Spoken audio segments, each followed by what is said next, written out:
Hello and welcome back to Radiant by J Naturals. Today we are going to be making a brightening and gently exfoliating turmeric shower gel. This is a simple product that you can make for yourself from the comfort of your home. It is not complicated at all, and this formula is in just two phases. We have the water phase and then we have the surfactant phase. We mix that up and we get the wonderful product. Before we get to work, we have to sanitize our equipment and our containers, and that is what I'm doing now. I use ethanol 70% to spray lightly over my equipment and my containers that have already been washed, just to ensure that we are working in a neat environment to stop our products from going bad easily. Now let's get right into formulating our products. At this point, I must mention that you really need to read the description box under this video, because I am going to put the formula for this product in the description box. And if you do not know how to change from a formula in percentages to a recipe in grams, I'm going to link the video where I explain why and how to change your formula from percentages to grams for easy formulation. The reason I give the formula in percentages instead of just the recipe is because I want you to be able to make as much or as little of this product as you want. I made about 800 mils of this product, but you don't need to. You can make 200, you can make 300, you can make 1000, you can make as little or as much as you want. So please, if you do not know how to change from a recipe in percentages to 1 in grams, click on the link in the description box and watch the video so that you can get it. The first thing I am doing here is to measure out some of the water we'll be using for the formula in order to dissolve our turmeric into it, or rather to infuse our turmeric into it. The turmeric powder that I have has some particles in it, and we don't want those particles in our body wash, so we have to infuse the turmeric powder to get out the essence and the color, and then we filter out the large particles which we do not want in our product. So I'm using about 2 tablespoons of turmeric powder. You can use as much or as little as you want, depending on how deep or light you want the color of your body wash to be. You add this to your water and give it a very rigorous mix to ensure that the turmeric is evenly distributed in the water and there are no clumps. Then you set that aside. Now we are going to go ahead and make a slurry. One of the challenges people face when using gums like nitrosol or xanthan gum to formulate is that there could be lumps in your formula at the end of the day. These lumps are called fish eyes. But there is a simple way to avoid these lumps, and that is what I'm doing in this video. It is a fail-proof way. It would always come true for you. All you need to do is to measure out the glycerin you are going to be using in your formula. After measuring out your glycerin, you measure out your gum, that's your HEC, your xanthan gum, or whatever other thickener that is in form of a powdered gum you are using. In this formula, I am using hydroxyethylcellulose.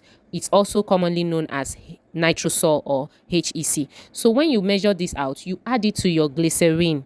You add it directly to your glycerin, and then you give it a very good mix. This process is called, like I said before, making a slurry. By the time you add it to your glycerin, it is able to evenly become hydrated in the glycerin before you add it to water. Now, the idea behind this is that glycerin is more weighty, is heavier than water. And because of this, it enables the gum to hydrate evenly, unlike when you add it to water and the gum starts clumping together. So next time you are using nitrosol for any kind of soap making or any other product, make a slurry first using glycerin, sorbitol, propendiol, or any other liquid humectant you'll be using. So this is our slurry. You can see how the gum is dispersed evenly. If this was water, it is very possible that you would be seeing lumps from side to side, and we may have to use a stick blender or something else. And sometimes by the time you start using the stick blender, the clumping has already happened. So this is an easy way to do your formulation. Next up, we have our turmeric and water infusion, and what you are seeing here is an already filtered one. I had already filtered it off the camera. So all you need to do is to get a cheesecloth, that's the thing they use to strain pap, or you can get a very fine sieve if you have one, and just pass it through that. So you can see that there are just few specks and particles here and there, but I actually didn't mind having those. The heavier parts have been removed. Now we are going to be using some lime hydrosol in this product because we are not using any kind of fragrance. Sometimes I like to use hydrosols instead of fragrance or essential oils. Hydrosols help to give you properties of the plant. For example, that is lime hydrosol. So it smells like lime. It gives a lime fragrance to our product, but the fragrance is not going to be very strong. It's going to be quite mild. And then after adding the lime hydrosol, we're going to be adding sodium phytate. So sodium phytate is our chelator. Our chelator is the ingredient that binds with metal ions that can interfere with the performance of the product. So you need a chelator, especially when you are making foaming products, because it helps to tackle hard water and improves the performance of your surfactant. You can see that our solution turns into a red color. This is to show you that the pH has drastically changed. The sodium phytate has an alkaline pH. It has a very high pH. It is a sodium salt of phytic acid. So that is the reason why it turns this to a red color. Turmeric is pH sensitive, so in higher pHs it can change into a reddish color. So it's going to go back to its normal color by the time we adjust the pH of this solution. So now we are adding our Allantoin. Allantoin is a soothing ingredient for the skin. I just love using Allantoin. However, do note that it is not compulsory. It is completely optional. If you want to use Allantoin, you can, and if you don't want to use it, it is still okay. However, I love using Allantoin. I use Allantoin in almost every product that I am making. The next ingredient that we are going to add after giving that a good mix is some citric acid. So citric acid is used as a pH adjuster. It is also a weak AHA, so it means it's not a very strong AHA, but it is actually an AHA. It adjusts the pH of the product, and it also contributes to the product's performance. It helps to support the preservative that you are using. It is not a preservative, but it boosts preservative efficacy. And you can see that our solution has gone back to a yellow color. Just like I told you, turmeric is quite pH sensitive, so you get those color changes, and it indicates to you whether the pH is changing or not. The next thing we're going to add to this formulation is our preservative, which is liquid Germal Plus. We are using liquid Germal Plus in this product to preserve it. So we added our liquid Germal Plus to the slurry. You know, initially we did the slurry of glycerin and HEC, right? So now we want to add this slurry into the water phase, and we have added the preservative into it also before adding it. So you can see how smooth this is. There is no lumps, there is no sign of anything like lumps or clumping, or it's just a very smooth solution because we have made a slurry. So because we don't want anything to waste, we add some of the water phase into the smaller beaker, and we rinse it out and add it to prevent any wastage. Now you have to stir this very well. In fact, it is best if you have a hand mixer at this point. You have a hand blender, you give it a good blend. But if you do not have a hand blender, just stir continuously. You can use a whisk like you can see me doing. Actually, I shot this video, there was no electricity, so I couldn't use my hand blender, and I don't want to leave it, because if you leave it like that, you would have a kind of separation. The HEC will not hydrate properly, so you need to give it a very good mix. So what you need to do is to give it a good mix for about a minute or two. You set it aside. After another minute or two, you come back and mix it again. That is if you do not have a hand blender, or if you are not able to use your hand blender. So we set it aside for now, and we go over to measuring our surfactants, that is our cleansing agent. So today we are going to be using AOS 40, that's alpha olefin sulfonate 40. It is a mild and high foaming surfactant. It is sulfate free, right? And it gives very large bubbles. It performs like SLS or SLES. It gives that kind of large bubbles, but it is actually sulfate free. So it is a very good one for you to use for sensitive skin. It's good for you to use for children's skin, and even for any skin type. It's not going to dry out your skin.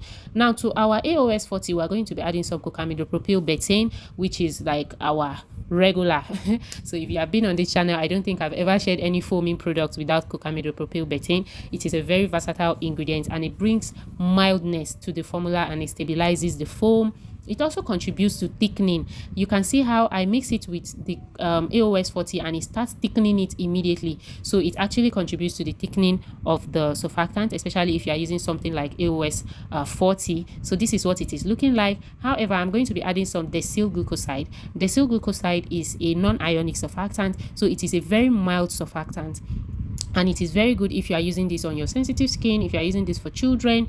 However, it is completely optional. You can decide not to add decyl glucoside. The only things that you should be able to add to this formulation is to ensure that you add your AOS 40 and you add your Cocamidopropyl betaine. However, if you do not have AOS 40 and you don't mind the sulfate free thing, you are not really interested in whether it's sulfate free or not, you can use SLS, you can use SLES. However, you have to keep in mind that you need to reformulate, you need to check the percentages you are going to use and all that. But if you want to make exactly this formula, then you should get AOS 40. It is quite affordable, and the fact that you don't need to use a lot to get good results is also a good thing. So you can always get it, especially if you are using this on sensitive skin.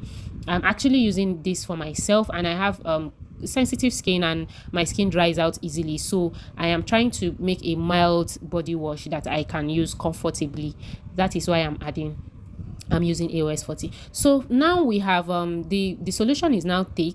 We have actually been able to mix it up till it became very thick. You can see the foam on it. That's because I used a hand blender. At this point the electricity was back, so I used a hand blender to mix it up. So you can see how it looks now. It is very thick. It's a gel like body wash. So yeah, so this is what we have now. We stir it together, and then after stirring it together, you can see this beautiful reddish color. That is because it is not yet pH balanced. So if you see a turmeric solution having this reddish color, that is indicating to you that it is not yet having a skin friendly pH. A turmeric body wash that has a skin friendly pH should not be this red. It should be a lighter shade of yellow. So but I'm not bothered about that, because we are going to be using some lactic acid, and lactic acid is going to act as another AHA that we are going to be using for mild exfoliation. This is a mildly exfoliating and brightening body wash. And then in addition to exfoliation, lactic acid also contributes to moisturizing your skin. It helps to remove dead skin cells in order to reveal a smoother, supple, and a skin that is more able to absorb other skincare products. So this is a good one. We're adding our lactic acid. I use the container that contained the gum before. I don't want to waste anything in this formulation, so I'm going to be adding that straight up into the mixture. And you can see that immediately I add it, it starts to change the color. So the color would even change further by the time we leave it to rest. So you can see that the color starts becoming a paler yellow, so it's indicating to you that the pH is becoming lower. So I'm going to keep this aside for some hours until all the bubbles go off, and then I'm going to do a final pH test. Now the ideal pH for this body wash should be between 4.5 to 5.5. yeah, so that's the ideal pH that you should adjust this to. So I did that off camera. I don't have footages of adjusting the pH, but what you can use to adjust the pH is just your lactic acid or your citric acid. However, if you are using lactic acid, it is quite stronger than citric acid, so you need to be very careful and just add a few drops at a time. So this is our formulation for today. I hope you are going to try it, and if you have any other questions, please you can drop them in the comments. I'll be here to respond to your questions. And then please read the description box, because I'm going to give you the formula in the description box. If you have found this video useful, please drop a thumbs up for me, drop a nice comment, subscribe to my channel, and